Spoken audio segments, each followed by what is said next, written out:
Sigmund Freud, in his 1919 essay, The Uncanny, articulates a psychology of terror, which is quite useful for our analyzing the Gothic elements in Samuel Taylor Coleridge's poem Christabel.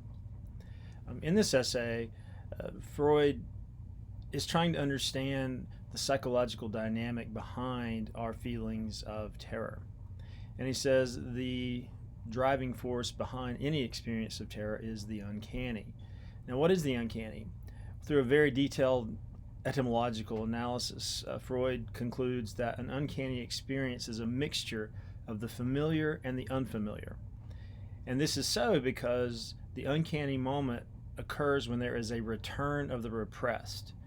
So if a fear or desire that you have long repressed is suddenly triggered by an experience, you are simultaneously uncomfortable because this feeling has been repressed a long time, therefore it is not familiar to you. But at the same time, you feel strangely at home because this feeling has been a part of you, even if you have not been aware of it. So in this regard, certain experiences, according to Freud, evoke the uncanny because they are blends of long repressed fears and desires and acknowledgments of the fact that these long repressed fears and desires are an integral part of who we are. Some examples he gives. When you are lost and you keep coming to the same place over and over again. Or when you say throughout a given day, see the same number occur over and over again, 27. Or when you see a double, see someone who looks just like you, or you might see twins looking like each other. Each of these experiences for Freud they conjure a very primal feeling, a kind of primal feeling that there is magic afoot, that there are forces at play that are beyond reason.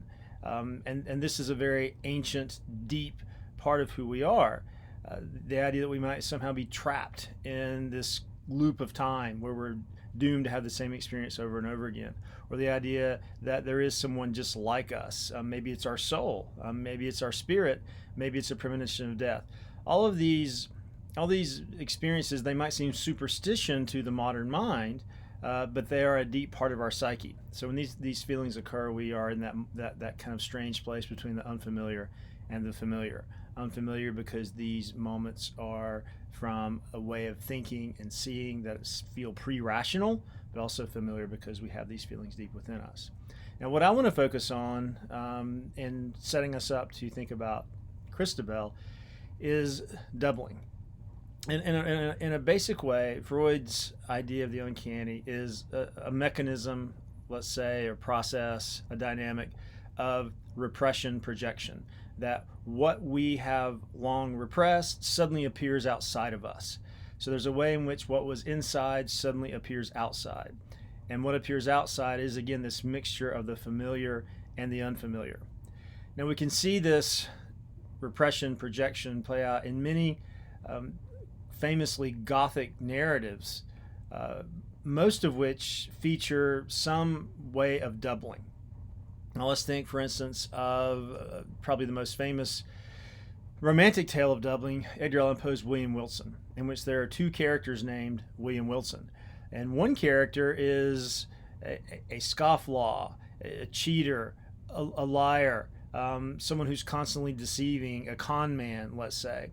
And every time this con man is on the verge of some big score, the other William Wilson too, thwarts him in one way or another. So you could say loosely that one William Wilson is unchecked will, and that the other William Wilson is the kind of conscience trying to check that will. So these two William Wilsons form part of what should be one whole self, but in this case it's a self split in two. And we see the same occur in Mary Shelley's Frankenstein, we could say, where Victor is one part of a self and the creature is another. Victor suggesting rationality without feeling, and the creature suggesting feeling without too much rationality. We can think of Robert Louis Stevenson's later tale, Dr. Jekyll and Mr. Hyde, where, of course, Dr. Jekyll suggests, again, reason, propriety, decorum, and Mr. Hyde suggests all the opposites. So in each of these three cases, the darker part of the doubling relationship would be the sort of upwelling of what has long been repressed. But again, it's both familiar and unfamiliar. Now let's bring that to Christabel. We can see early in this poem that Christabel goes out beyond her father's castle, out into the forest to pray. For whom is she praying? She's praying for her late betrothed knight. It seems a knight that's engaged to her, and he's gone.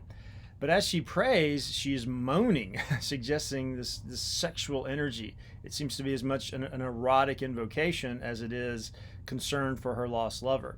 And the minute she moans near this big oak tree, suddenly appears behind the oak tree another woman who is also making a moaning sound. So there's a suggestion from the very beginning that somehow Geraldine is a double of Christabel's repressed erotic energy.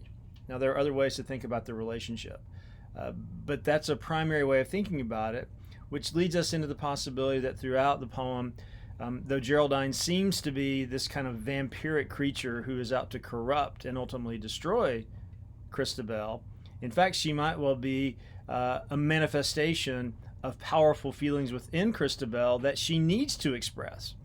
So this is interesting about Coleridge's poem, where the Gothic double in most Gothic romantic tales is usually a negative force, a destructive force.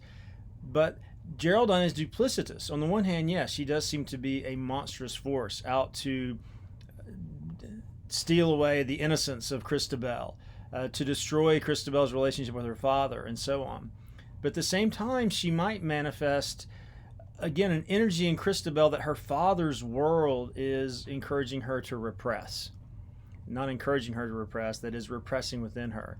So is Geraldine a kind of vampiric figure trying to ruin Christabel, or is Geraldine a positive feminine energy calling forth a kind of feminine erotic energy that's appropriate and natural that Christabel's world will not allow release of and will not foster?